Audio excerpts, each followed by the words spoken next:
Welcome to the Master Vox. Today we have another one of our Squire Joust tournaments between Angry Snowmongo and Hickco.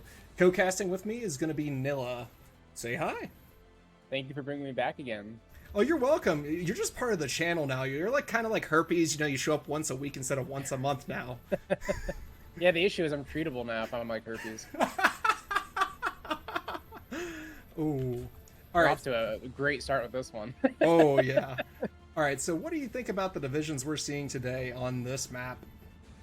So I love the Blindata. Blindata is really good. It was one of my favorite divisions back when it was super busted. It was so good they had to nerf the infantry in it with the mandatory moto. So they're 25 points now. They used to be 20. And then 26 is great too in its own right. And we can see here one of the good calling cards of the 26 is the IL-2s coming in. But they're being used with their bombs, which these are normally used because of their AT guns that they have on, 37 mils. And it's clear that Snowmongo has the evac Winchester on, so they dropped those bombs and they got out. That's one thing he probably should change after this match. I agree that evac Winchester can really hurt you, especially when you're dealing with something like that. But the IL-237, I just want to see it do some strafing, but those bombs are going to stop it from ever doing that this game, don't you think?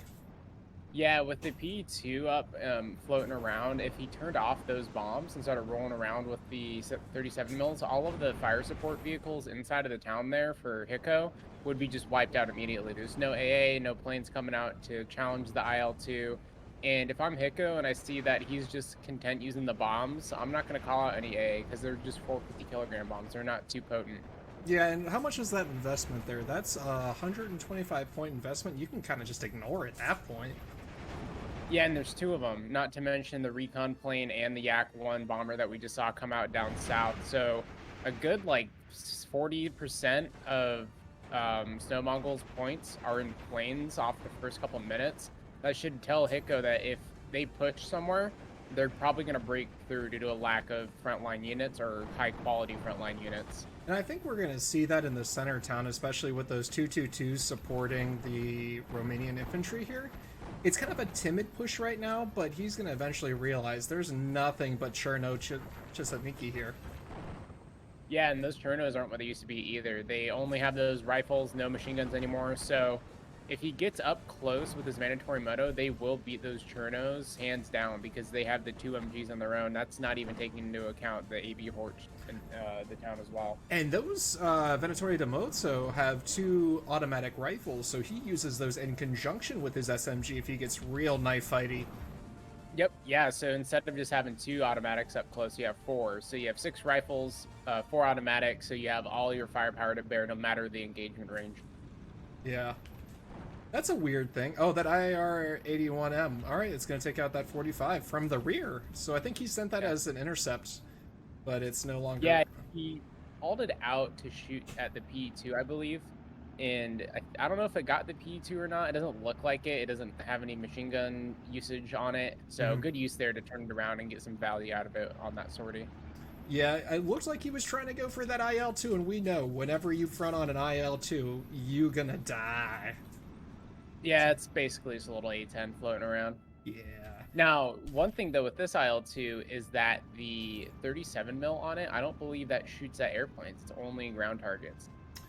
Because if you look at the unit card, it says ground. If it was the 23, it would do well. So that head-on against this IL-2 might be worth it because it only has the 2 7.62 machine guns. True. All right, now we've been talking a lot about the air game, right? But I'm going to direct you to the south, where I want to point out that Hickco is doing a fantastic job causing so much pain down south. Yeah, and Hickco, I can see them calling out reinforcements already. Always leaving just 1 unit behind there, like the Pioneery there. Probably should have kept that back in case of those forward units getting killed. The front line doesn't collapse and tell Snowmongo that there's a hole in the line. But there's more infantry coming, so it won't be a problem. But to your point, Hickco's done a great job of just disrupting the line and getting a tick while being down some points as Maverick versus Vanguard. So great work there by Hickco. Yeah, seriously, with the pressure that Vanguard allows Snowmongo to push on him, especially with him investing so heavily into the Air Force, Hickco's done a great job when it comes to just deflecting those without even bringing. Oh, speak of the devil, he's bringing AA up in the center after he realizes how many points that Angry Snowmongo has put into it. So we're seeing some interdiction here. There's also a ZSU 15 up north as well. So the A's been bought. They're sick and tired of each other dropping bombs on them. So now we're going to start seeing some planes get shot out of the sky from 2 relatively good and 1 really good AA piece. The M15's getting shot at, though, by the 47 mil, and it goes down. That's a huge loss there. Oh, that Schneider had just the perfect line of sight. The line of sight tool lies. I want to point that out to everyone. Yeah, but if you go to the M15, you can see that 47, just that little sliver. Jesus. Yep, just a little bit. Oh, Yak 1B's already gone down from the AA. So we're going to see those really flimsy Soviet-built paper planes start going down. Some big losses there for Snowmongo, especially with it being A phase and taking those losses. And we can see that Hickco is coming in with a huge reinforcement push in the middle with 4 half-tracks of Venatori Moto and 2 60mm mortars. Oh, wow. He put his card of Grus with the Venatori de Moto in A phase, and he vetted them? So that means those half-tracks and the Moto will both be 1-star. Does he have any leadership? He does, but it's not the right spot for that push. No, but if that sniper leader moves up, though, it could be a pretty good combination there. Oh, God. Oh, that second plane going down. Ow! The SDKZ is not to be messed with. That thing is gnarly. No, and if you fly even close to it, it's just gone. But I'm going to point out, this man is moving after every volley that AA puts up with no artillery being seen from the opponent. So bravo to that micro. Yeah, great micro there, especially when you have so many planes in the air and you know that 26 gets some good artillery. If one of those B4s gets called out or some off-map gets called out, you could lose the SDKZ and that put you in a bad position. But not as bad as Snowmongo is, because losing that M15 is a bigger deal since 26 doesn't get a ton of AA.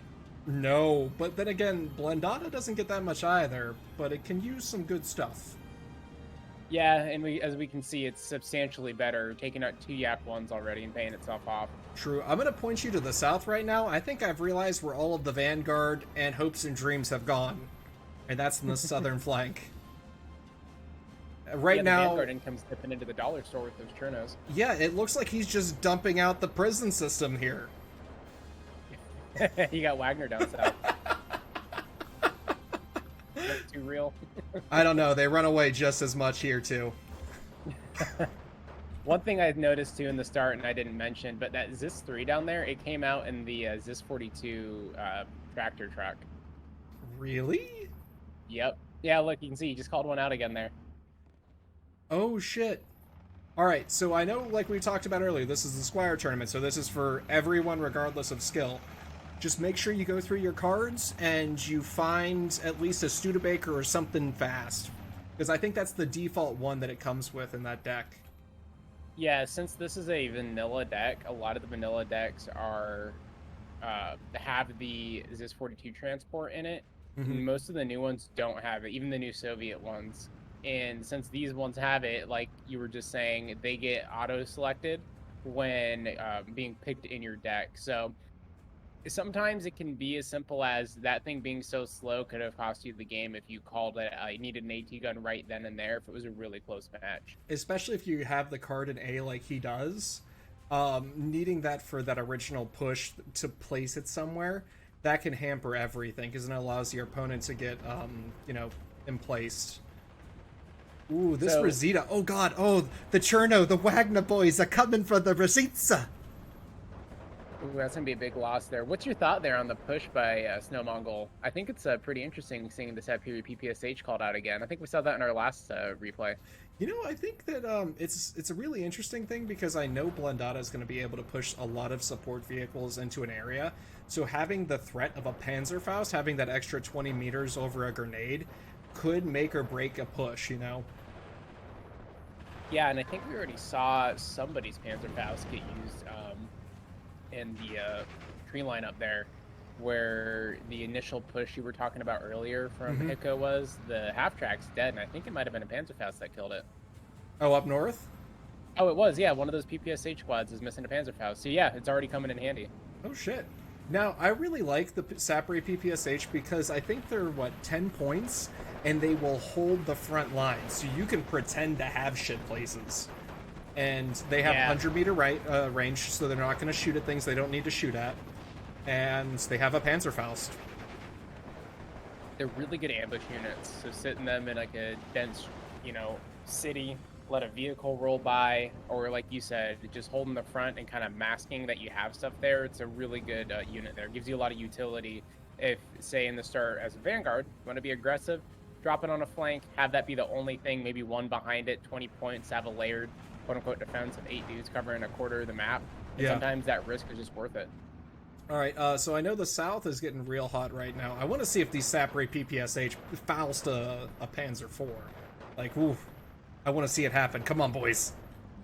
Well, it's getting pretty hot and heavy up north in the town as well. We see KV-1Es going in. We have some Shurmaviki and more Chernos going into the town. Ooh, but nothing's about to beat the rear shot to the Panzer IV. Oh, he got double tapped. A DP on that Panzer IV. All right, now we can go this. That's why you want to use infantry support with your tanks, folks. Yeah, let's go to the center. All right, now to the center of town. We're seeing the lines getting pushed back ever so slowly. I think that Hickco over here is being pretty methodical with his push. Yeah, I think Hickco could be a little bit more aggressive with this. We can see 2 more Panzer IVs coming into the town, which will be needed to take out this KV-1, or some air power to immediately take it out, which it looks like that might be what's happening. Nope, that IAR is going for the infantry leader. So that one KV-1 is essentially holding the whole front line there in the town. Yeah, that is true. That Snider 47 isn't going to be able to do the Lord's work there. No. The Lord said, KV-1, take my armor. Defend the proletariat. Oh, there goes the SDKFZ getting another tally. Down to its gun shield. It's a third Yak one. Oh, but now we got the 25 also involved. Oh, if they fight the same thing. Oh, they're being manually targeted too. Ooh. Ooh, but they're different targets. No, focus fire. Set your blasters to maximum, not stun. All right, there we go. Wow, that SDKFZ has been an absolute beast. Just wiping out planes. At this point, half of this man's kills are going to be from that one SDKF. Yeah. And down south, too, the push from Snowmongo is kind of just Chernos now. It's falling apart slowly. Yeah, without any support of, like, at least a T-34, or even T-26s, maybe even a KV, like, I don't see this push going much because the Romanians just have superior infantry, and they're bringing out their German counterparts. They're like, the Romanians have died enough. Quick, send in the reserves. If you want to watch some more Romanians, I look at the middle, and Andrusha's taken off. Ooh. Ooh. Some good pins there. What's your thoughts on the use there? Do you think you should have held on to it, or was it the right time to use it? I think he should have used it on the anti-aircraft that's been wrecking his day. Yeah, I agree. Either hold that in reserve for the counterattack that's definitely going to come into the town, or like you said, which probably is more important, to take out the SDKFZ. That should have been done a lot earlier. Now, one thing I'll say is, like a comment you made in a previous video, you want to get like right up on them with those MLRSs, and you're right. Because if he would have fired at that flak filling on tracks, he could have taken that out, the MG, the Panzer IV, the Schneider 47, and allowed him to push in with no care in the world to any support equipment. Yeah, and what we see right now coming into the town with the Vanatory Moto spam, that's the kind of concentration there that you want to hit further back with the wider dispersion. But like you said, when there is a good concentration of units in an area, bring that sucker right up into the front line, and pretty much as close as you can get it before it's too close to fire. Mm-hmm. And I really like this Vanatory to Moto spam just because we've seen nothing but a KV-85 and a bunch of Chernos. So just throw superior Romanian infantry at them.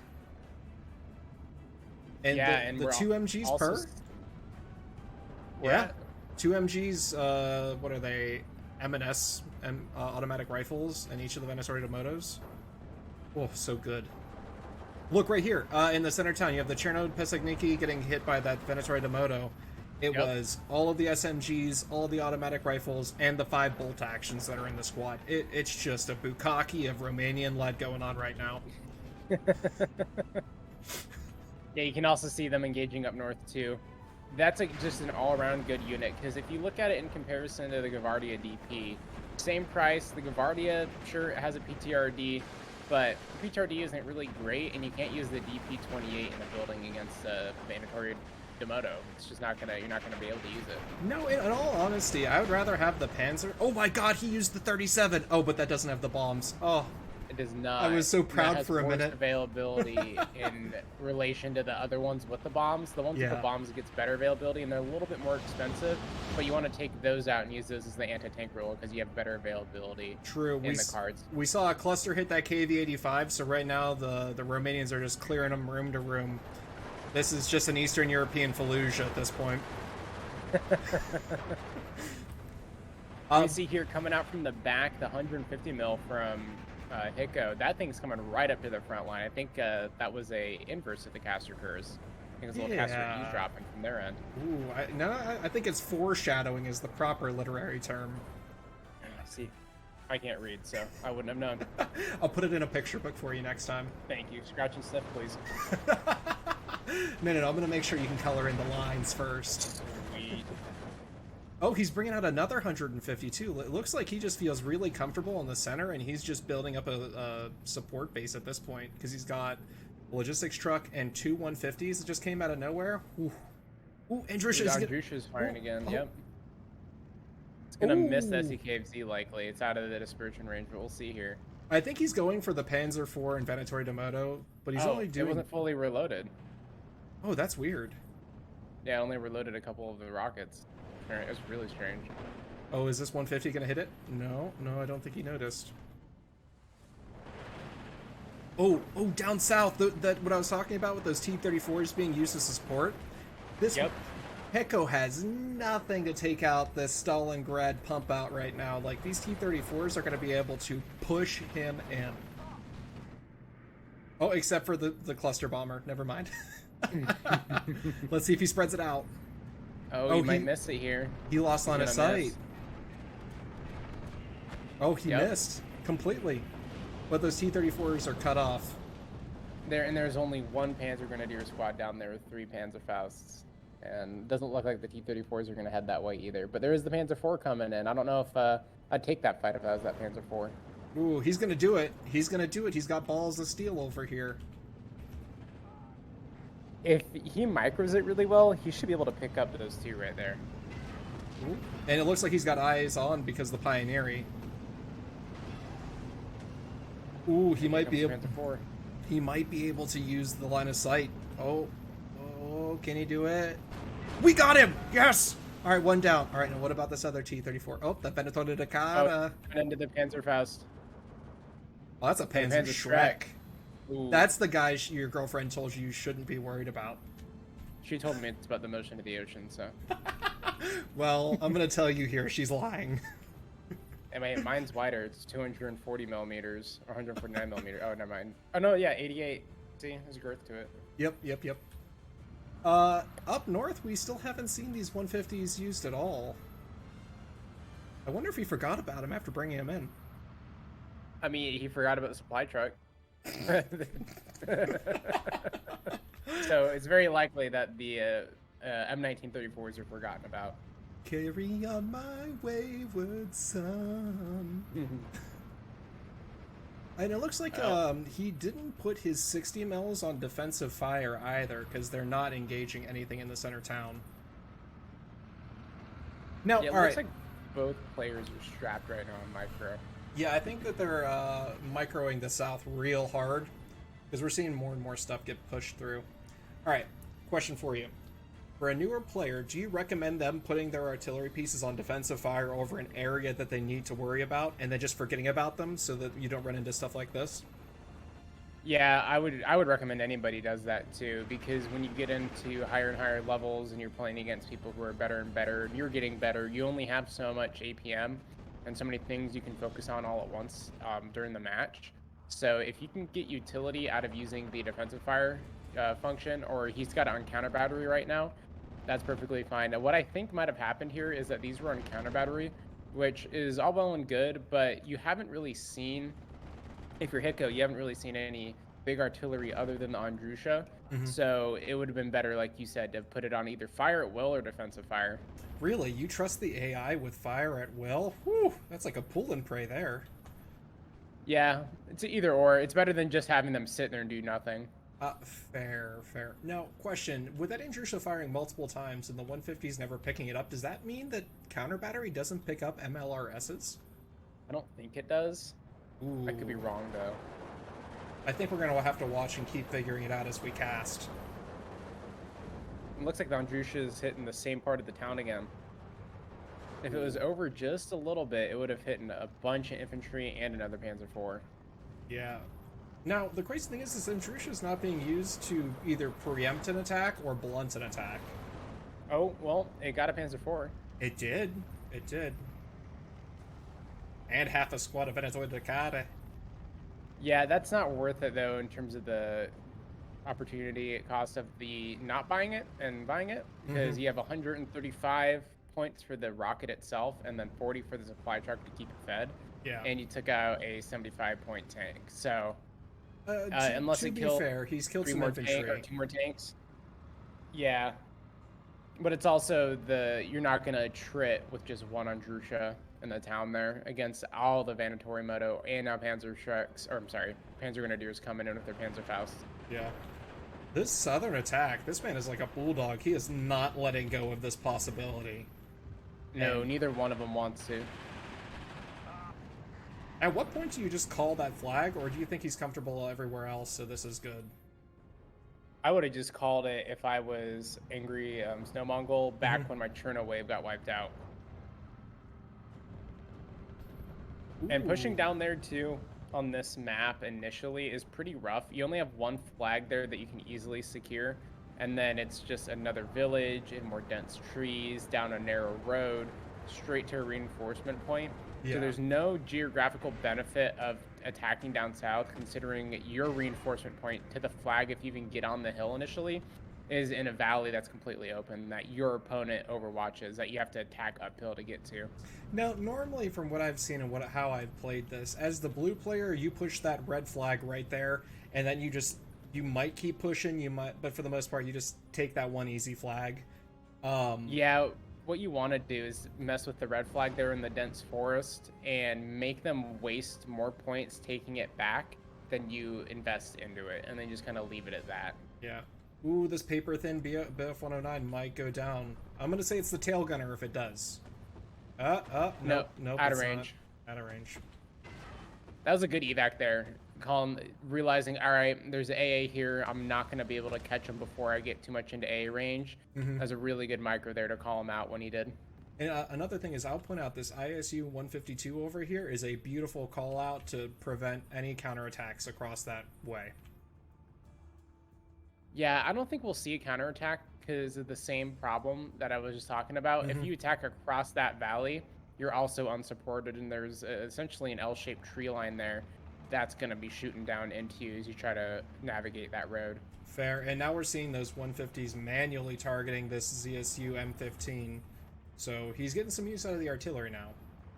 Yeah, great use there of the artillery and a good priority target to hit with it, because not only will the AA stop him from calling in cast, but it's also a weakness of 26, because there's only 2 cards of those M15s, and we know that one of them got called out in A phase, so there's only 6 in total, and one's already died, so there can only be 5 more on the field, and if you kill it, just keep whittling it down slowly but surely.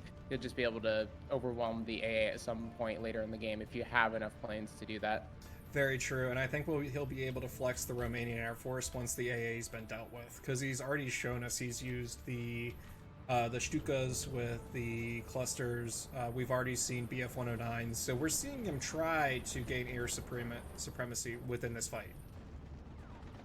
Yeah, and we can also see too in the middle, if we don't get the air supremacy, it's not a big deal. The 60mm mortars look like they're getting targeted on the M15.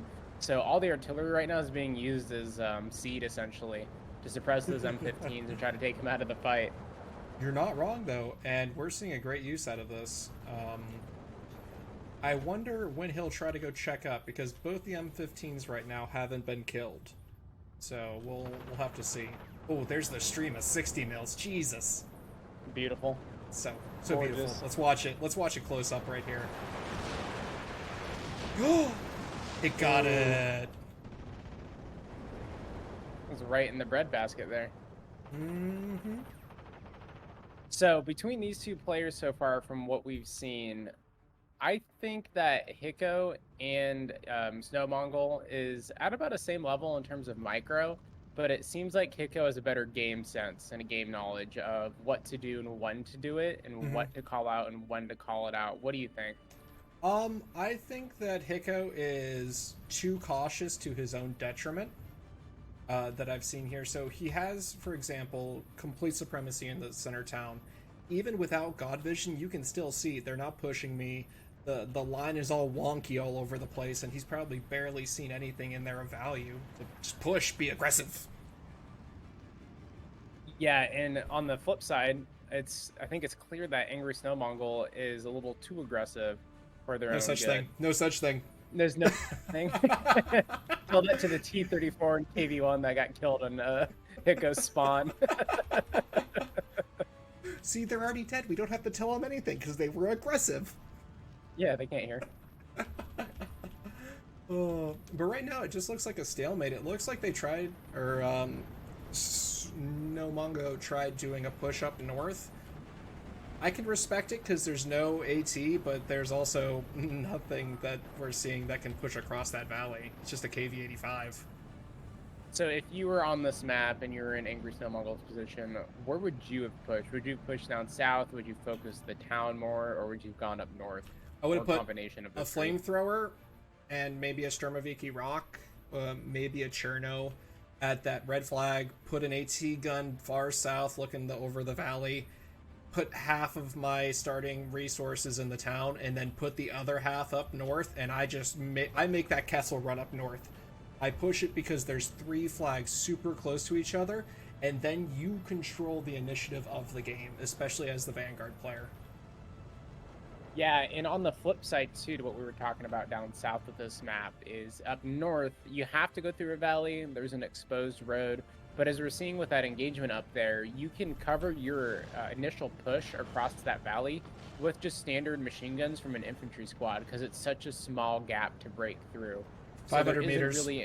Yeah, there's no risks. It's only 500 meters, if that, really, depending on where you're looking at it, to rush across that open, other than, your box standard, hey, what difference is rushing across that open valley there than to rushing into a building in a town? Yeah, and then worst comes to worst with how I just told you how I deploy. I move an infantry squad into the town in the south, and I hold that flag, and I just pray that I keep forcing them to push more and more points into the sectors that I want to fight. And Hordeshow is an amazing map because it is 3 separate lanes, and you fight each lane individually except for supporting units such as artillery. Yeah, this is one of the few good maps in this game, like Orsha North, because it's divided into symmetrical lanes where there's dominating geographic positions on the north and the south that are symmetrical to one another, where one's more aggressive up north for blue, one's more aggressively positioned down south for red, and then they're even in the middle. So, like you said, it creates a really cool dynamic where you can have supporting units from Red's Hill shoot down into the town of Blue's making headway. Like that 152 just sat up on the hill there, kind of by that church tower a little forward. It could drop some big heat shells onto those Vanatori Moto that are positioned forward in the town. Oh yeah, like you have perfect viewpoints on everything to that southern portion of the town, and I can tell you from personal experience, putting a Guerrera, putting a Panther, anything with 2k range up there just causes so much headaches. Like, you're doing the Lord's work from up high, from on above, okay? That's what you're doing when you're looking at either that southern hill for red or that northern hill for blue. Same thing. You can push a 2k unit up here, and then you're hitting everything and just annoying the piss out of the other player. So, taking it back real quick to what I asked you a little earlier, what do you think about Snowmongo still trying to push down south here? I think we're watching the epitome of someone beating a dead horse. I can respect the aggression. I can respect it, right? But you're not... There's one flag there. So I don't really see the economic benefit, especially when your center is tissue thin. Like, we're talking a Cherno is holding most of the center at this point. It's a Cherno, a Strefniki, and a Gavardi ADP. Yeah, but we know that the Chernos are pulling the weight there. Yeah. Like, the one Strafniki, like, as soon as that goes, the line's gonna buckle, and then we should see Hickco notice that. See how it's bulging right now? So that's showing you that there's not much there.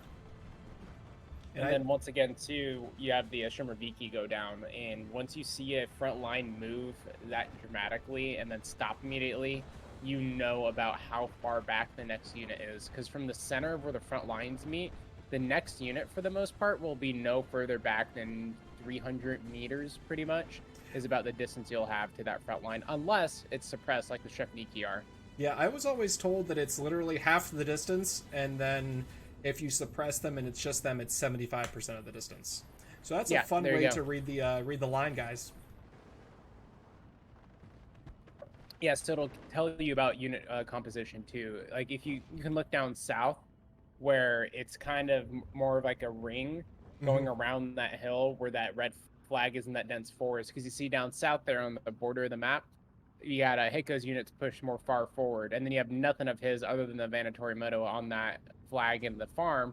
So you have that little bit of a bulge there from the Zis 3 guns. Yep, and what you're seeing there is almost 50-50 between that Venatori Demoto and that Zis 3. Yep. So there's a fun fact for you.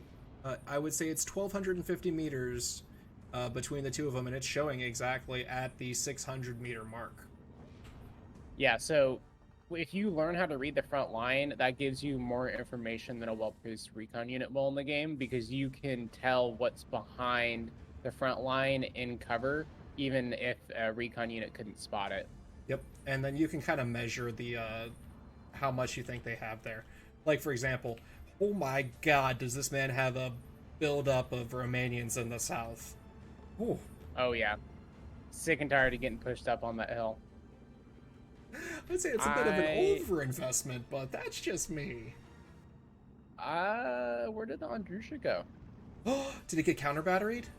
I think we need to put its face on a carton of milk because it's gone missing. Ooh. I think it's... Yep, I found it. Is it it's on the crossroads by the spawn. It's dead. Yep. Just a little south of the crossroad. Yep, I see the support vehicle that it was with, but I'm sure its corpses around there somewhere, unmarked. Yep. Yeah, and the 150s are just turning now to go hit the F-22s. So great usage here by Hickco with the artillery to get a lot of value out of it. Yep, and it looks like Hickco's probing in the north with that 222. So the Strafniki actually having a PTRD might stop that a little bit. There's a shot. My money is on the Hordes, though. Let's see. Ooh, it takes, what, 3 shots with the PTRD? Alright, I'm gonna go with the Horse. Yeah. Because he just missed that second PTRD shot. Yep. Yeah, PTRD's got bad accuracy. Yeah. Especially unvetted. Yeah. Well, like you said, in the middle in the town there's a, the Cherno died, the Strefniki died. So now it's just a Gavardia DP with 4 dudes holding the town. Once that's gone, it's over. Yeah, when that center collapses, I see him putting up that surrender real quick. Because he can fake it until he makes it right now, but I don't think he's going to be able to fake it much longer. Yeah, and the Panzer IV is getting on the reinforcement road here, so that looks like the final nail in the coffin for Snowmongo's positioning in the town. So real quick, while we're waiting for the inevitable, a great game from both players, first of all. Great learning experiences. We got to talk about a lot of game mechanics. But one plug I will say is Hobo Tango's Kingdom of the Noobs Squire Joust Tournaments will be going on, I think the last one's next week, and then we start the next one. So it's a monthly thing. If any of you guys are interested, link will be in the Discord or in the YouTube comments below.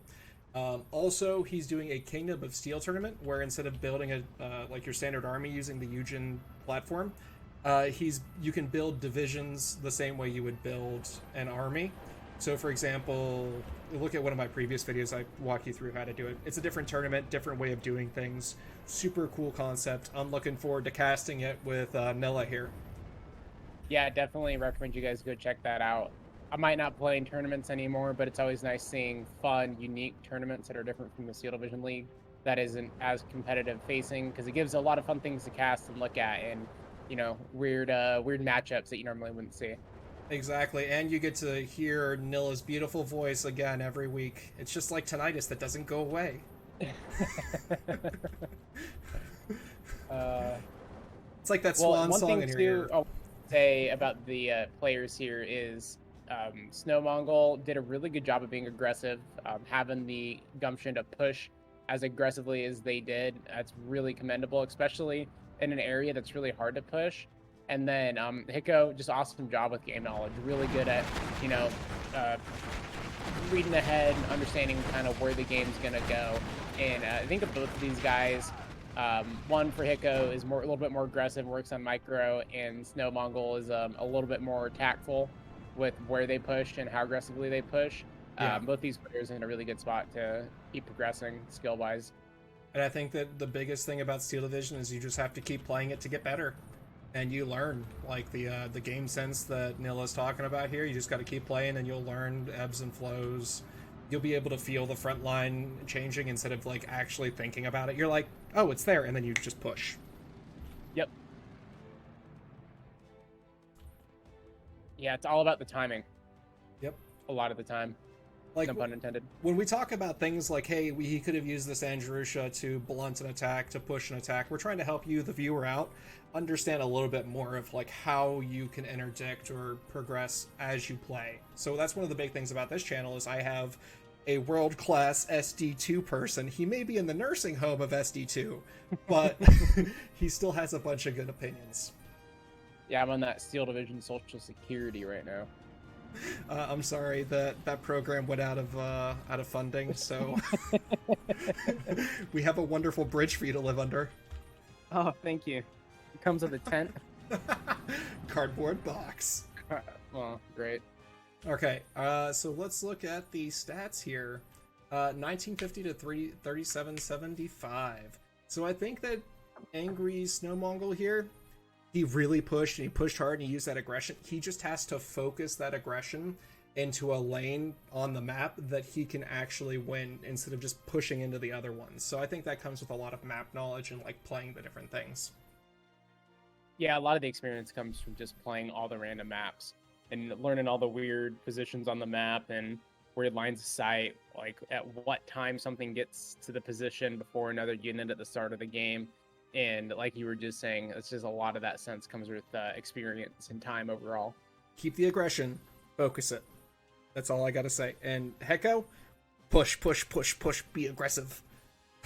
Yeah, that game could have been ended there really early on if they just pushed in the town, because that town, there's nothing in there to stop them from taking it. Mm-hmm.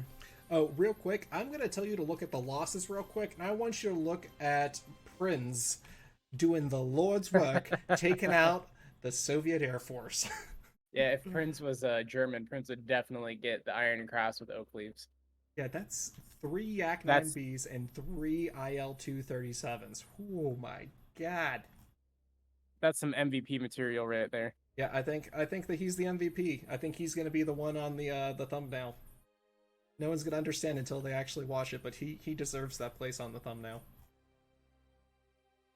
Okay, and with that, I'm going to say for everyone watching right now to like, share, subscribe, do all that fun stuff, because that's the only way that the channel grows. I mean, I'm going to still make this because I enjoy it, but that way other people can enjoy myself and Nilla's work. Nilla, any last words? No, just go look at the fun little joust tournaments that are going on and give it a shot.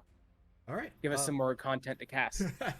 We'll be seeing you, gentlemen, ladies, gentlemen, all the above, next week and the next cast. So, bye, everyone. Later.